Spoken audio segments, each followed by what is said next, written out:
Thanks, Claude. Excited for this group we've got coming in today. Really good group of signing class. I mean, I'm thrilled every year we get a new signing class, but this group has been special.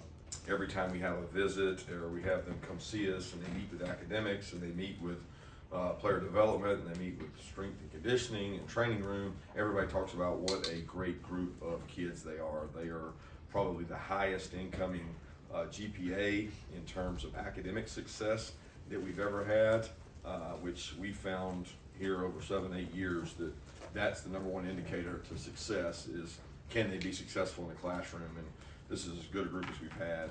It's across the country, a really good group. We think we addressed a lot of needs at defensive back and receiver. Still have some guys left out there. We're having to do this early because of stuff going on with our players here. So I'm really fired up about this group. They are high character, and the one thing that in the coaching business you better value now more than ever is high character, tough, hard-nosed football players that are coming here with an understanding that they're committed to excellence in terms of classroom, competitiveness, toughness, loving football, and these guys understand that. I mean, I really don't want anybody to be here that doesn't like practicing hard and doesn't like going to school. And those are the two prerequisites for playing at Georgia, and this group's figured that out. So I'm excited about them, and we'll try to talk briefly about the ones that we can, and then move on.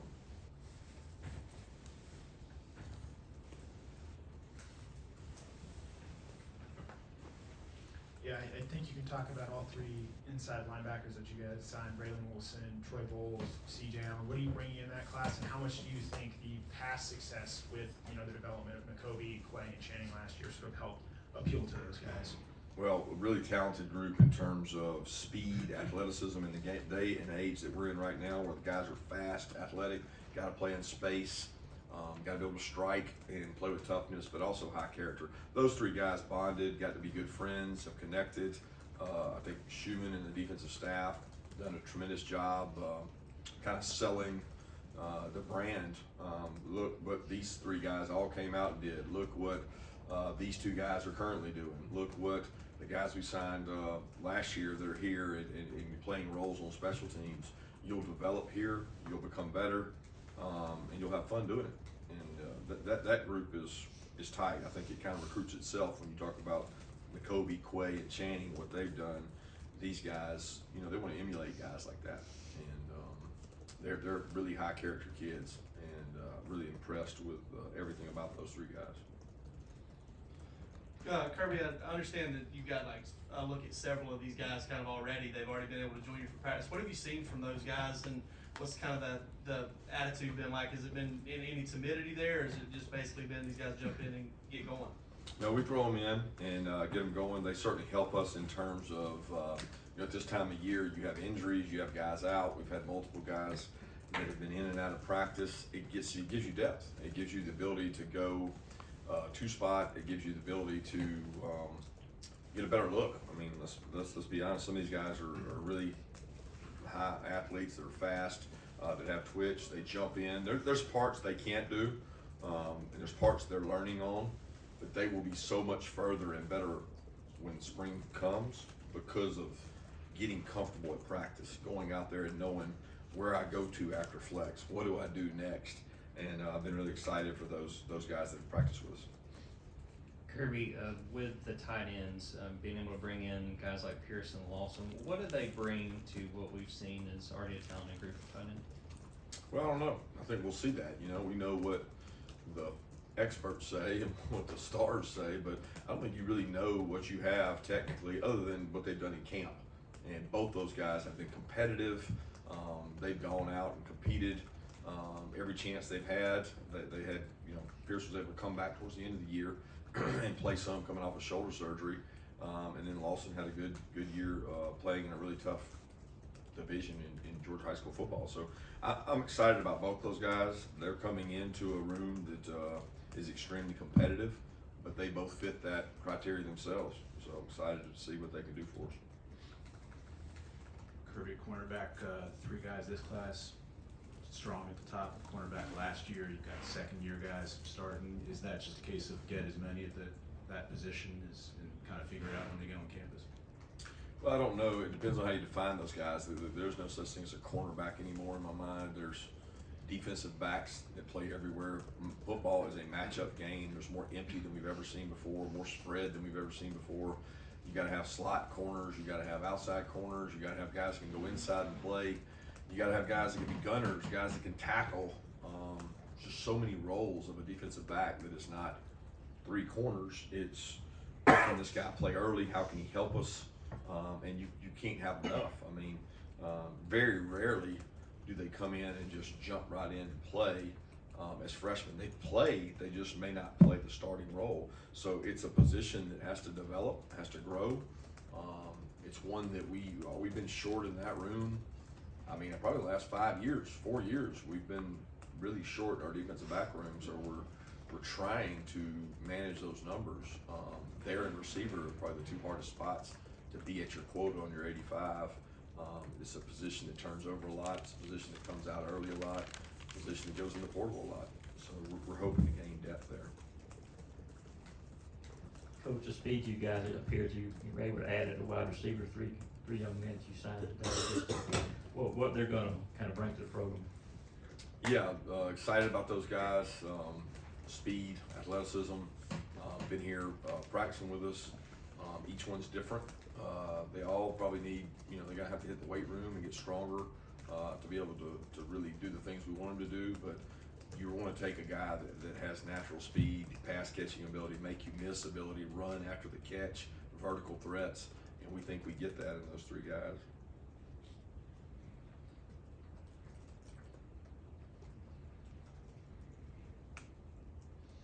Given Nolan Smith and Robert Beal both off to the NFL after this year, how do you feel outside linebackers coach Shadero Zudaribe went about recruiting and identifying guys that can come in and potentially help you? Obviously not just next year, but in the future beyond that at that outside linebacker position. Yeah, excited about the group we got there. I think we got good depth. We're trying to get that room back to where it's been in the past. There was a time when there were 3 or 4 really high draft picks in that room. And that's what you want in that skill set. That helps you on third down. Those body types help you on special teams. The 6'2" plus, the 240 plus is a position that can cover kicks, can cover return punts in terms of holding people up. So much value in that room. Packages you can do on defense. So when we've been at our best, we've had a lot of speed and athleticism in that room, and we're trying to get back to it. And we hope these guys can do that and provide some defensive end help as well when it comes to playing 4-3 and having 2 guys out there. Kirby, Roderick Robinson was just announced a few minutes ago. What struck you guys about his running ability and what he can bring to the table when he gets here?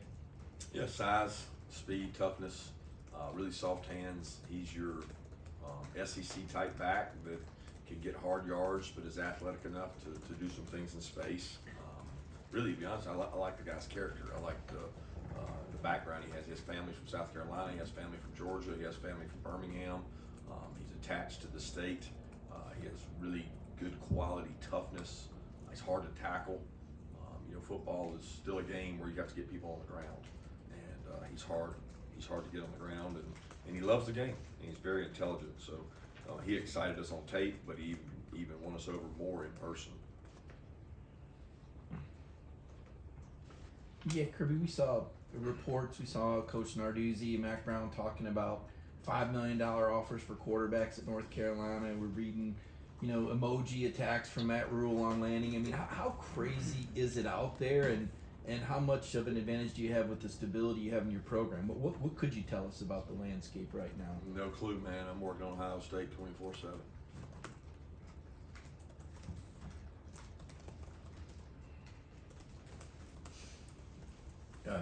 On the Ohio State front, how are your preparations going at this point? And it seems like almost every year in this little gap that there's a guy who hasn't played that much to this point that asserts himself during these practices. Have you had any development like that? Can't pinpoint anybody in particular. Our guys have worked really hard and had some good physical practices, and really want to keep it about these signees today. But that's why we're here, to kind of honor them and celebrate them, because we don't get a chance to do that in February. But we got a lot of work to do on Ohio State.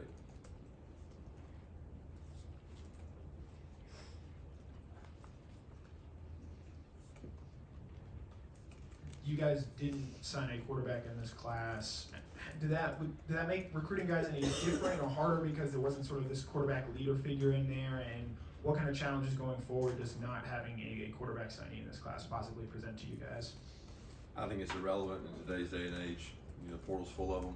You know, there's going to be multiple guys in every year. You want to do the best job you can, get the best quarterback you can. You know, when you have 3 quarterbacks, sometimes you don't have any, and when you have 1 quarterback, that's when you have a quarterback. And you know, we're very pleased with what we have in our quarterback room. We think we got 3 quarterbacks that are going to be really good. So the concern wasn't about a quarterback, and none of the skill players made it about that. You know, because they know what we've signed the last really 3 or 4 years. They know what we have the potential to sign in 24. So it's one of those deals that the quarterback position kind of sells it based on who your offensive coordinator is and how your offense does, and we've excelled in that. Kirby, curious what you think of the O-line room and future going forward. Obviously, this was Stacy's first cycle, and you know you've had 3 different offensive line coaches the last 4 years. Does that have any effect in recruiting? I don't think so. I think when you look at us over the past 3 to 4 years, I think we've had the 2nd or 3rd most O-linemen drafted, especially top round picks, like we've been able to have with tackles going early and you know, Ben Cleveland, a lot of the guys. So the program sells itself in terms of development. You get to go against some of the best defensive linemen, 3 first-round defensive linemen. You get to go against those guys. So we recruit as a staff, not as a position. And I think Stacy's done a tremendous job this year. I think we got some really talented, flexible guys that can go inside and out. That's always what you're looking for, is to get length at tackle, but guys that can go in and play guard. And I think we were able to do that in this class, and really excited about the O-line class we got coming in. Kind of banking off that, what's so special about Monroe and Bo coming in? Length. They both have top 10 wingspans of kids we've recruited here. We've got some pretty long guys that have played here in the last 7, 8 years, and you know, both those guys would be near top 10 in terms of keeping people's hands off of them. Both of them really good basketball players, got great feet, athleticism, and you know, it's one of the hardest positions to play right away. So it's not like they're going to walk in here and just take over, but they've got the kind of the mold you want in terms of length and athleticism, and some guys that can go play with them. Kirby, how would you define a successful signing day, and what position are you still hoping maybe to add to in February? A successful signing day is defined 4 years from now. You know, I look backwards on that. I leave it to you guys to rate them, because I can't compare somebody else's to ours, because I don't really look at somebody else's. I only compare ours to what they do when they leave, not what they do when they arrive. How many of them graduate, how many wins they have, what kind of people they become, how they integrate into our culture is probably the best defining success quality. And hopefully they'll do that well. We'll onboard them well. And you know, I hate to say it, but you know, there's probably not a lot of difference in all these kids being signed. The difference is what you do with them. But people make it about who you sign, not what they become. And I'm a lot more interested in what, you know, they become. Yeah, the 9 guys that have already come in and started practicing, I think it'll be close to like 14 early enrollees. When you're evaluating prospects, how important is getting them on campus early now? Something you guys really factor into what you're looking for? No, I mean, we've had really good players come in June. We've had really good players come mid-year. The trend is to come earlier. I think last year, I don't know what we ended with, 18 or 19. We may end up with 18 or 19 this year. I think last year we set a record for number of mid-year enrollees. It's not because we put an emphasis on that. It's because the percentages are going up of kids that are doing that. They don't want to fall behind. So there's this mass movement to come early, get started, get my degree on the way, get some 12, 15 hours towards my degree in a more simpler time, which is the spring. So that's the trend. I certainly like it because your roster turns over faster, so they're not really freshmen by mid-season the next year, they're like sophomores, and you can flip your roster faster that way, but it's not the be all end all. There's some kids that are gonna come in June for us that I think are really good players that, because they went to a certain high school, they couldn't come in here. Coach saw where Samuel Mbenga just became official. Kind of what's he going to be bringing to you? He's one of those outside backers that has great length, great toughness. He was a really good athlete growing up, played competitive soccer, traveled all over.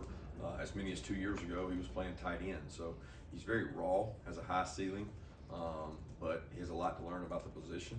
But he is a tremendous talent when it comes to athleticism. But he's going to have to learn how to play the position as well, because he's kind of played all over as a football player.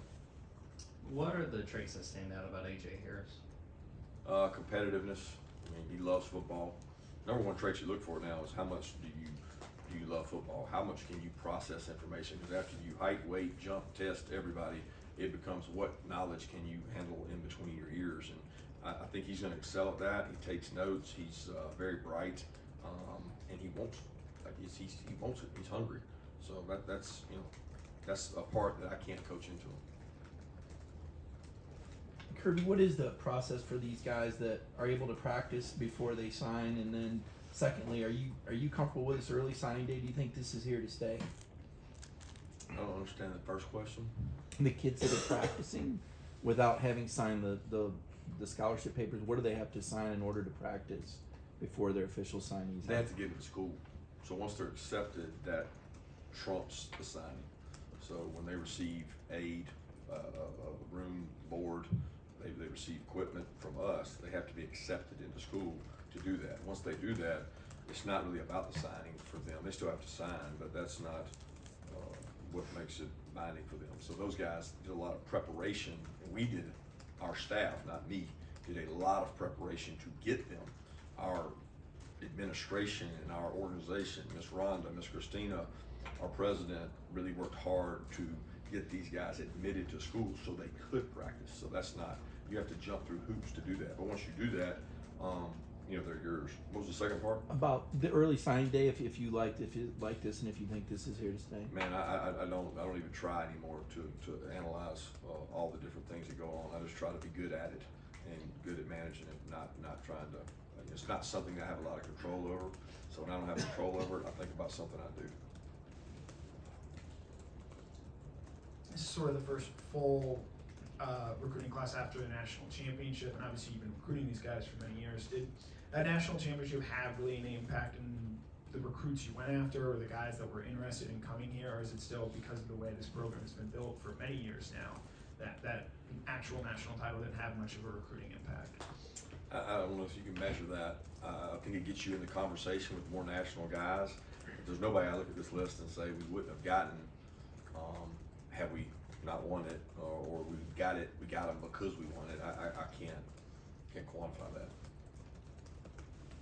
Coach, you mentioned that it was a record amount of early enrollees last year. How important was it for them to be a part of that process and preparing for playoffs and being a part of the ceremony at Sanford Stadium to kind of develop that focus and what to attain here? I definitely think the practice helped them. We made them more comfortable in the spring.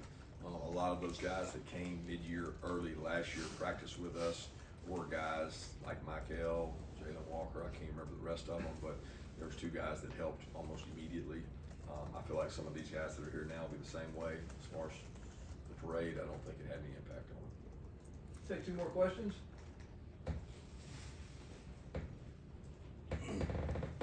Kirby, I kind of want to wait to the end here. We want to ask about Ladd and Warren, if they've been able to get back to practice and been able to do anything for you. Yeah, I'm focused on these guys today, to be honest with you, these signees. But no update.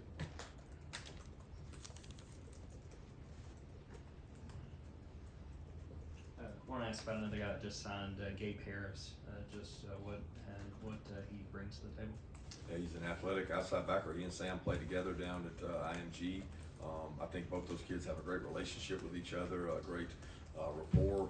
It's a room that we're down on depth in that room with Nolan and Bill leaving. So it's one of those deals that we got to add some depth, and we got to have guys that can play early for us at those positions. Thank you.